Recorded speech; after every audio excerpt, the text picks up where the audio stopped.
everybody.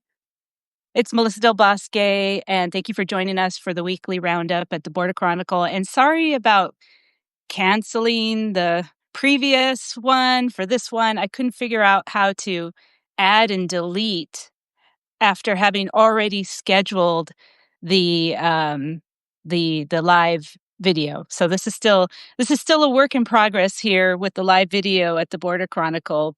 Um, Todd offered to join, but he was in the middle of the desert and said he would climb to a high mountain. And I said, no, that's okay. We don't want to risk you climbing to a high mountain and then there being no signal anyway. So I decided, yeah, that's probably not a good idea. But Caroline Tracy has very kindly offered to join me for the Border Chronicle Weekly Roundup this morning. So thank you, everybody. And I think you're actually you're on vacation, aren't you, Caroline? Well, I'm not exactly on vacation. But I am driving. I'm on I'm on the road. Yeah. So But not actually right now. not right. No, right now I am not on the road. Fortunately, Hey, that'd be Pablo. a challenging live. Okay, Pablo from 401k saying hello, Pablo Andrew. Hello. Hello, good morning. And thanks everybody again for joining us for the weekly roundup. And so Caroline, it's great that you are here because you had this really great Q&A with a historian from Baja California about this new binational agreement on the Tijuana River, which has been like a century long problem, right? Literally, yeah, a century long. Yeah. So Yeah, could you talk a little bit about, you know, what's the issue around the Tijuana River and the historian that you spoke with? It was very, very, very interesting conversation. yeah. The Tijuana River flows from the mountains in Baja California through the city of Tijuana, and then it crosses the U.S. Mexico border, and its estuary, where it discharges into the Pacific Ocean, is south of Imperial Beach, California, which is south of San Diego. And there has been a long-standing problem of the river carrying with it trash and other debris and untreated sewage from the city of Tijuana into its estuary. And it's caused, foul smells and also concerns about health issues for people in the Imperial Beach area. And so there have been a number of efforts to address the issue. In contrast to the Rio Grande and the Colorado River, where there's the 1944 treaty that's kind of the document for overseeing the rivers. In that 1944 treaty, it says we're going to leave the Rio Tijuana for later. We're going to figure it out later. Hmm. And so what they figured out eventually was they decided to channelize the river. They so in Tijuana, it had been a more of a natural river where it kind of has a braided bed, and it can move and it floods, and they put it into concrete, which requires removing tons of people who are living there.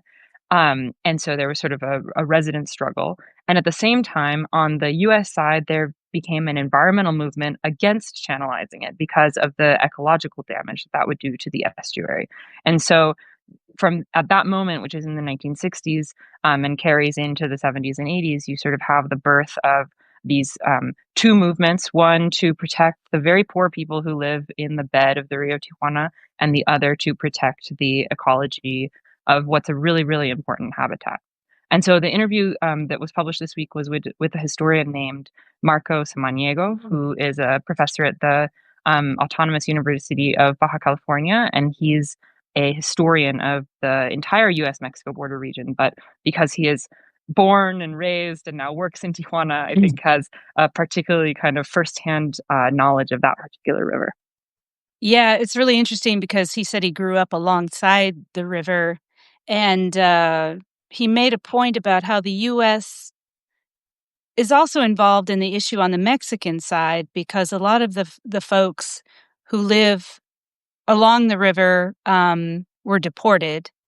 So they're sort of in these unincorporated areas along the river, and they don't really have, very good housing. And then also there's the maquiladoras, these companies, many of them owned by U.S. companies that are, their waste is going into the river. So is this very sort of complex binational issue. Exactly. I think that from the US side, there's often a discourse, and this is a discourse that's, present in sort of the environmental activism of like, Mexico isn't taking care of its trash and sewage and it's ending up in our country, but the part of the contamination comes from the maquiladora industry, which depends on this sort of permissiveness on the part of the Mexican authorities to be able to pollute more freely than you could in the US. That's, sort of one of the reasons that that industry exists where it does, in addition to cheap labor. And the other aspect that he mentioned that he says has been going on for 40 years and there really hasn't been a change is that people who are recently deported from the United States often end up living in along the Tijuana River, in along the what's now a channel, and so some of the trash that is ending up in San Diego County is coming from people that are just caught in the middle of this, sort of failure to really resolve migration politics. Yeah. So, what is in this binational agreement? And in true Trumpian fashion, Lee Zeldin, the head of EPA, said this is 100% solution, and it's going to, after a century, everything is solved. 100%. Yeah, yeah, he said it's a permanent 100% solution, Right. which, Marco Antonio said that he's seen many times that he called it excessive political language, because, every politician wants to be the one that solves the problem, and every politician wants to take credit for what they're doing. But, what this agreement entails is, doubling the capacity of the South Bay wastewater treatment plant, which is a plant that was built in the 1990s and where Tijuana pays it. The plant is located in the US, the facilities are in the US, but Tijuana pays for its water to be treated there. So every water user in Tijuana, that's part of their water bill. Um, and then that water is returned to Mexico, now treated, cleaned.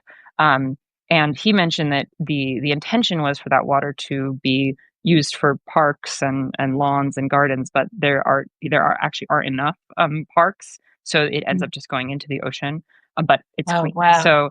Um, but this new agreement, one of the big parts of that is to double its capacity. But he said this is not a new expectation that, and not a new goal. They've been talking about doing this for 15 years.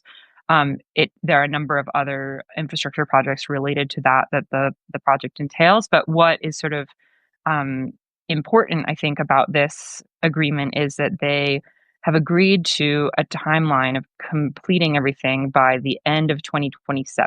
And so that would mean that these issues of sewage and trash are hopefully, not resolved forever because as he said in the interview, urban problems keep getting bigger. They're never going to be Mm. able to keep up. But they would at least be sort of better addressed by then. But it's sort of a matter of seeing if the public works project can be pulled off in that time frame. I mean, yeah, the end of 2027, that sounds amazing, right? I'm sure everybody's thrilled with that timeline, but do you think it's actually realistic? Yeah, I mean, I'm not an engineer or a politician or a bureaucrat, but it seems awfully ambitious to me. Yeah. Yeah. Well, in other news, Todd and I, we posted a podcast on Thursday about Trump's big, big fugly bill, and what that means for border communities. And so the bill designates 170 billion for border and immigration enforcement over the next 4 years. And some of this is being funded by significant cuts to U.S. healthcare, to Medicaid, and the possible cancellation of insurance coverage for at least 12 million people in the coming years. So, you know, in the podcast, we're asking this question: what does security mean? Because if you live in a border community, you hear about border security all the time. This is what politicians talk about: securing the border, border security. But does security mean more walls, more armed agents?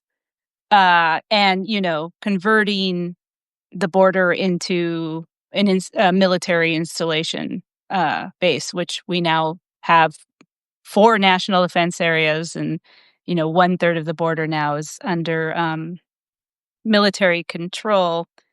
Um, and so, how do you build a counter narrative to this? What does security actually mean? I mean, like what we were just talking about, with clean water and cleaning this binational estuary.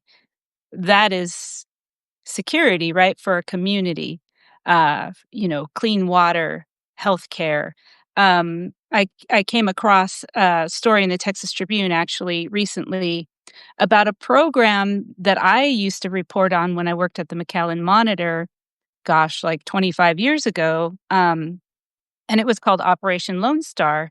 And what it was the National Guard would come down to the valley, the Rio Grande Valley in South Texas, and provide free healthcare and dental services for a week. Wildly popular. And they would serve at least, 6, 7,000 people in a matter of days. And I used to report on this for the Monitor, the daily newspaper there. And then in 2021, Governor Abbott created this Operation Lone Star. So he took the name from this health service and put it on this initiative that he has to send National Guard and police down to the border where, they've occupied border communities. They're pulling people over, asking them, where are you from? Are you a citizen? And so forth. Further militarizing border And communities. giving huge budgets to the police departments, local police departments to, Huge. buy weapons. Yeah, huge, huge budgets. And so I just read in the Texas Tribune that now they've cut. So they renamed that program Operation Border Health. But now they've announced that they're no longer going to do this program because of cuts from the federal government. They don't have the money to do it anymore. So now they're going to discontinue these health services after, 20 more than 25 years of doing it. But we're going to give 170 billion to ICE and CBP. Do you have a sense one thing, I think I've been wondering, and I think many other people too, is, of course, the Medicare and Medicaid cuts are really staggering, but also, there are cuts in the news to the National Park Service and the National Weather Service, and are you know, where is that money going? Is that money also going to border enforcement? Do we know? I mean, I think it cuts to education as well. It's basically the whole social safety net is just being Mhm. chopped to bits. And it's this massive transfer of taxpayer money from, social safety net, from healthcare, from education, national parks, into deportation and detention. So it's just being handed over to the military and the Department of Homeland Security. And, all of these private corporations that are getting these contracts, right, to build, soft sided facilities, to do transportation, to do surveillance. So it's this massive transfer of taxpayer money.